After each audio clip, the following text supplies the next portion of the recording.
हमारा नाम जितेंद्र पाल है। कहते हैं यहां ये मुर्दा घर जहां हम काम करते हैं बहुत ही अजीब है, प्रेत पिशाच बसते हैं, सबने कहा था। और जिनसे हमने ड्यूटी ली थी उन्होंने हमें पहले ही बता दिया था कि सारा कागज पत्तर का काम पूरा सही रखना, कुछ भी गड़बड़ मत करना। हम भी सोचे कि मुर्दों का भी अब का रिकॉर्ड रखें। काम शुरू किया हमने और 1-2 दिन बड़े आराम से निकल गए। तीसरे दिन हम देर रात गए, बाहर ही खड़े थे जब अंदर से एक आवाज आई। हमने बाहर से दरवाजा जरा सा खोलकर झांका तो कुछ भी दिखाई नहीं दिया। सब ठीक ही लगा हमें, कुछ भी टस से मस नहीं हुआ था अंदर। शायद नई नई जगह है, इसी मारे कान बज रहे हैं हमारे। यही सोचकर हमने दरवाजा बंद किया और फिर अपनी कुर्सी पर बैठ गए। मुश्किल से आधा मिनट बीता था जब एक बार फिर से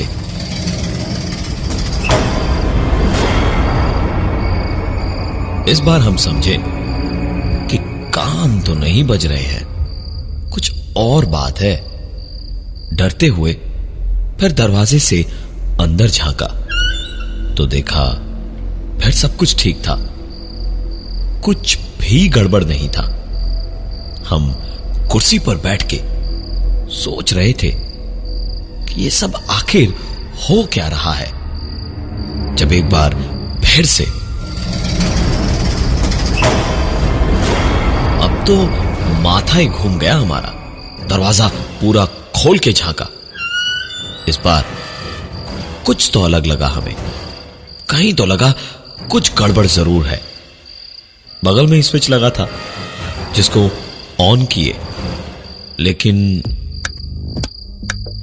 बत्ती जली ही नहीं, लाइट कटी हुई थी शायद। हमने दरवाजे को खोला ही रखा।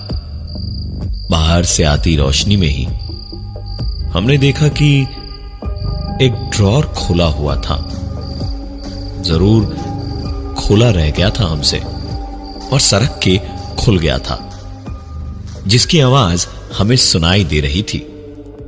जिंदगी में बहुत कम ही कफन देखे थे हमने, लेकिन यहां पूरे मुर्दा घर के रखवाले हम ही थे।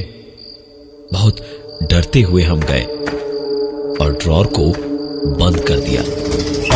लग रहा था कहीं मुर्दा हाथ बढ़ा के हाथ न पकड़ ले। ड्रॉर बंद करके हम बाहर को आए और जैसे ही दरवाजा बंद करने गए तो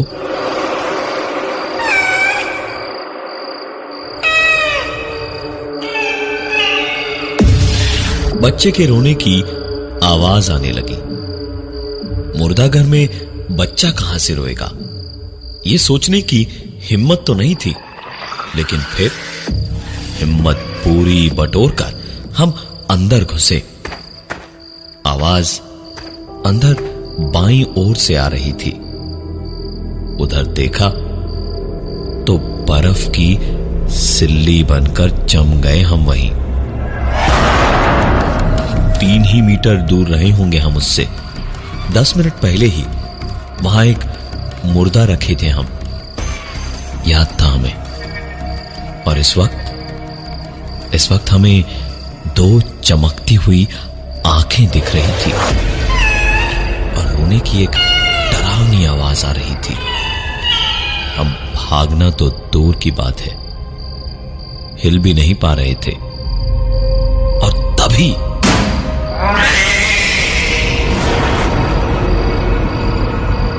बत्ती आई तो देखा कि एक बिल्ली का बच्चा बैठा आवाज कर रहा था, जो बत्ती आते ही उछलकर भाग गया बाहर। भैया हमारी जान में जान आई। समझ गए कि थोड़ी और जिंदगी लिखी है अभी हमारी। रात भर इसी की याद में हम मुर्दा घर के बाहर सोते सोते करवट बदलते रहे। उस रात नींद ठीक से नहीं हुई। अगले दिन ड्यूटी पर जब दोबारा पहुंचे तो बाहर बैठे बैठे अखबार पढ़ रहे थे हम, जब ऊपर छत से एक आवाज ने हमको परेशान कर दिया।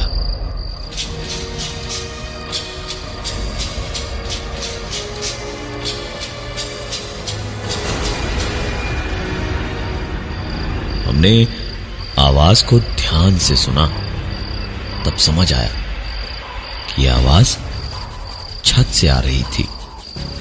छत पर जाने का रास्ता पीछे से था। पुरानी लोहे की सांप के कुंडी जैसी गोल गोल सीढ़ियां थी। हम धीमे धीमे एक एक सीढ़ी चढ़ तो रहे थे, पर बहुत बुरा हाल था घबराहट के मारे। जैसे जैसे छत दिख रही थी, डर लग रहा था। पता नहीं क्या दिखेगा, और बिल्कुल वैसा ही हुआ। दूर एक कोने में छत पर कोई बैठा था और पत्थर से छत की जमीन पर लंबी लंबी लकीरें खींच रहा था।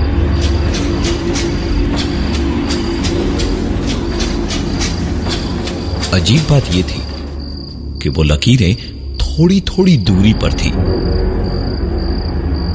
देखिए, कोई शर्म नहीं है हमें बताने में कि हम डर के मारे गए ही नहीं देखने की कौन था वहां। चुपचाप उसी सांप वाली सीढ़ी से हम नीचे आए तो फिर से हमें एक जानी पहचानी पुरानी आवाज सुनाई दी।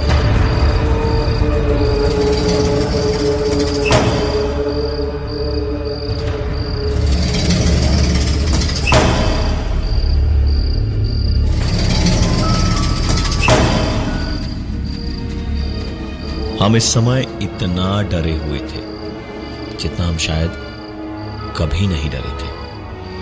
बहुत हिम्मत करके अंदर घुसे तो देखा कुछ ड्रॉर खुले हुए थे। हम ऊपर वाले का नाम लेते लेते एक एक करके ड्रॉर बंद करने लगे और आखिरी ड्रॉर बंद करके एक सांस लेकर बस ऊपर देखे ही थे तो पाया कि जितने ड्रॉर बंद किए थे उन सब के ऊपर छत पर लकीरें बनी हुई थी। हमने भी कोई ध्यान नहीं दिया इन सब पे और चुपचाप बाहर आकर अपनी कुर्सी पर बैठ गए। रात हुई, हमने खाना खा के एक बीड़ी जलाई। 2 ही कश मारे थे हमने कि बस फिर से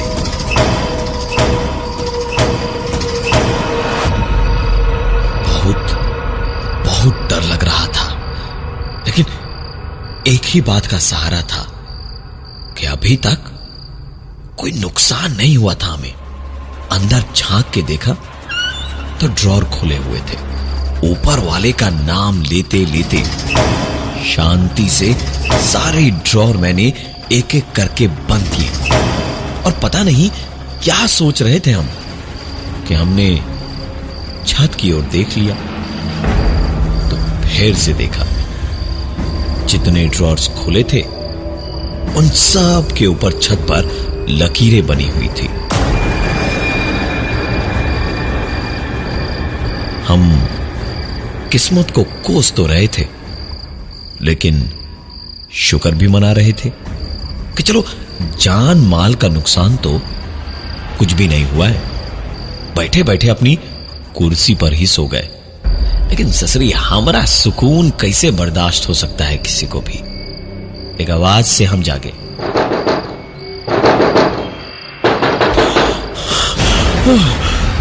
अरे, हड़बड़ाते हुए हम जागे तो एक बार फिर से दिल की धड़कन बहुत तेज थी। पसीना माथे से अब पानी की तरह चू रहा था। हम दरवाजा खोल के अंदर घुसे तो देखा सब कुछ ठीक ही था। हम धीमे धीमे अंदर गए तो जाके ऐसा लग रहा था जैसे हम वहां अकेले नहीं थे। भीड़ भरी थी जैसे अंदर। हम अंदर चुपचाप खड़े ही थे जब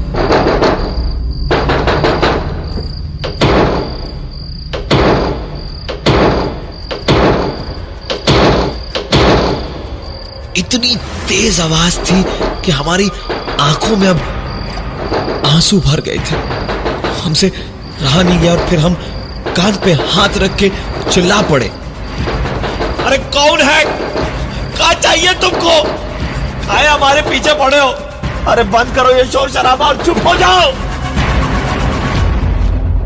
हम जैसे चुप हुए, चारों ओर सिर्फ सन्नाटा ही सन्नाटा था। फिर आंख खुली तो हमने देखा कि हम सपना देख रहे थे। बाप रे बाप, सपने में ही ना मर गए होते अगर कुछ देर और सपना देखा होता। हमने पास पड़ी बोतल के पानी से मुंह हाथ धोया और अखबार उठाया पढ़ने के लिए। इस पूरे समय में हमारे अकेलेपन का एक ही साथी था, हमारा छोटा सा पॉकेट रेडियो। उसे ऑन करके समाचार चला दिया हमने। अगले मुख्य समाचारों में किसानों की जमीनों को जबरदस्ती हड़पने के सिलसिले में अखबार पढ़ते हुए और रेडियो पर समाचार सुनते हुए हमारे जैसा गरीब भी खुद को अमीर समझता है। खुशी खुशी हम समाचार सुन ही रहे थे जब 2 बार गलती पे चेतावनी दी है, तीसरी बार सीधे सजा मिलेगी। हम कसम खा के कह रहे हैं कि रेडियो पर ऐसा सुन के हमें जितनी घबराहट हुई किसी चीज से कभी नहीं हुई थी। हम उछल के कुर्सी पर बैठे और अखबार छूट के गिर गया हाथ से। और फिर हमने सुना, समाचार समाप्त हुए, नमस्कार। हम तो सोच में ही पड़ गए। हमने रेडियो बंद कर दिया और सोचा कि सामने चाचा की दुकान से एक चाय पी ले कि तभी हमारे सीनियर आ गए। लाश आई थी एक नई, उसे ड्रॉर में लगाने का कह के साहिब तो चले गए। हमने भी सोचा मुर्दे ही तो हैं, कुछ देर और ऐसे ही रह लेगा, हम तब तक चाय पी लेते हैं। हम गए चाचा की दुकान पे चाय पीने लगे तो गप्पों में कब 1 घंटा बीत गया पता ही नहीं चला। अचानक हमें याद आया तो हम दौड़े कि कहीं साहिब आ गए और उनके सामने लाश वहीं की वहीं रही तो हमारी अच्छी खासी सरकारी नौकरी चली जाएगी। तुरंत भागकर कुर्सी तक पहुंचे। हमारी हालत और खराब हो गई। लाश बाहर थी ही नहीं।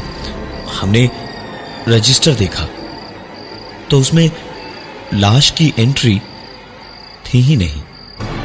जरूर साहब ने आकर लाश रखवा दी होगी और हम वहां नहीं थे तो गुस्से में रजिस्टर में भी एंट्री नहीं की होगी। हमने तुरंत दरवाजा खोला और हम अंदर भागे। दिमाग पूरी तरह बना रहा था हमारा। एक चाय पीने कहा चले गए, इतने में नौकरी पे बनाई हमारी। हमने एक एक करके सारे ड्रॉर दनादन खोल कर देखे।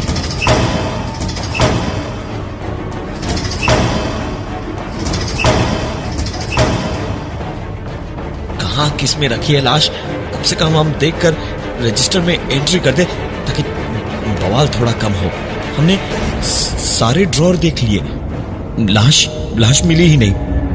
तभी नजर किनारे की आखिरी 2 ड्रॉर पे गई, इन्हीं में से किसी में होगी। हमने खींच के ड्रॉर खोला तो डर से हमारा चीखने को मुंह तो खुला लेकिन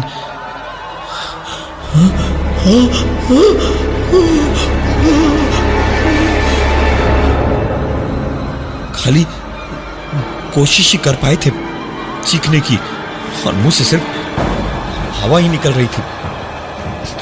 आंखों में आंसू भरे थे और सामने ड्रॉर के अंदर छत पर जो पागल दिखता था वही पागल लेटा था, जो गुस्से में लेकिन हंसते हुए हमसे बोला,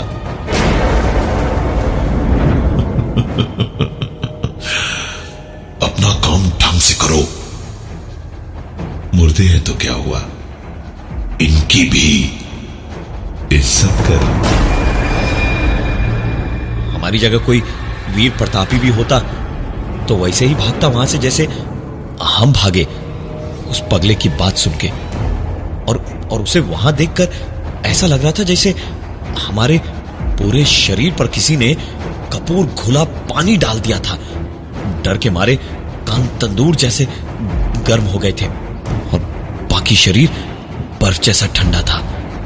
हमने मन ही मन सोच लिया था कि बस कुछ टाइम बचा था ड्यूटी खत्म होने में, तो बस खत्म करके भाग लेंगे, लेकिन अंदर अब नहीं जाएंगे। लेकिन हमारी खुशी तो न मुर्दों को बर्दाश्त थी न जिंदा लोगों को। साहिब फिर से आ गए एक नई लाश लेकर। हमने सोच लिया था कि हम अंदर नहीं ले जाएंगे, लेकिन फिर सोचा दूसरा गार्ड थोड़ी देर में आएगा तो रजिस्टर में लाश के आने का टाइम देख के कहीं कंप्लेन न कर दे। हम कुछ देर इधर उधर टहले और फिर सोचा कि कब तक टालेंगे, इसलिए अंदर ले गए लाश को। लाश किसी लंबे इंसान की थी और एक कोने के छोटे से ड्रॉर में मैंने किसी तरह कोशिश करके उसे डाल ही रहा था जब मुझे मेरे कानों में सुनाई दिया, ये तीसरी और आखिरी गलती है तेरी, अब सजा मिलेगी। अंदर हमसे रुका नहीं जा रहा था तो क्या हम लाश के बराबर की ड्रॉर ढूंढते? जिंदा हम थे तो हम अपनी सोचे कि किसी मुर्दे की। हम बड़े आराम से मुर्दे को अंदर रख के बाहर आए। कुछ देर चचा की दुकान पर गए, चाय पी, गप्पे लड़ाई और फिर कुर्सी पे पता नहीं कब बैठे बैठे नींद आ गई। समझ ही नहीं आया हमें। हल्की हल्की सर्दी थी तो नींद बहुत बढ़िया आ रही थी। बड़े आराम से हम सो ही रहे थे जब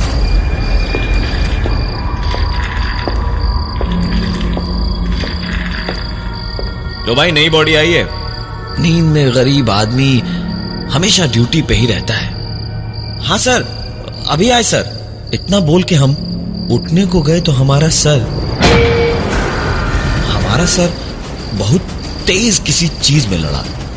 हाथ पैर भी हिला नहीं पा रहे थे हम। सांस भी समझे कि मुश्किल से ही आ रही थी। बहुत घुटन हो रही थी, लेकिन ठंड बहुत लग रही थी। अजीब सी बदबू से हमारा सांस लेना दुश्वार हो रहा था। हमने हाथ पैर पूरे ताकत से मारना शुरू किया और चिल्लाने लगे,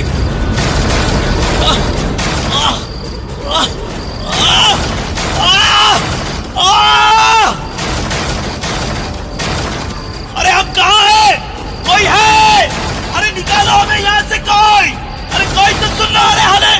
अरे हमें निकालो यहाँ से! हम चिल्ला चिल्ला के जब थक गए, पूरी तरह चीख चीख के गला छिल गया था हमारा। तभी अचानक जैसे भूकंप आ गया। मुर्दों को जैसे हम ठूस के ड्रॉर में रखते थे वैसे ही हमें भी एक ड्रॉर में बंद किया हुआ था। ड्रॉर खुला और हमारी आंखों के सामने वही पागल हंसता हुआ खड़ा था और हमारी ड्रॉर के ठीक ऊपर छत पर एक लकीर बनी हुई थी। आज नए गार्ड का पहला दिन है। चाहकर भी उसे बता नहीं पा रहे हैं कि आने वाली हर बॉडी को पूरी इज्जत से संभाले। सबसे पहली बॉडी तो उसको हमारी जितेंद्र पाल की ही मिली है ना? मैं हूं प्रवीण और ये थी आज की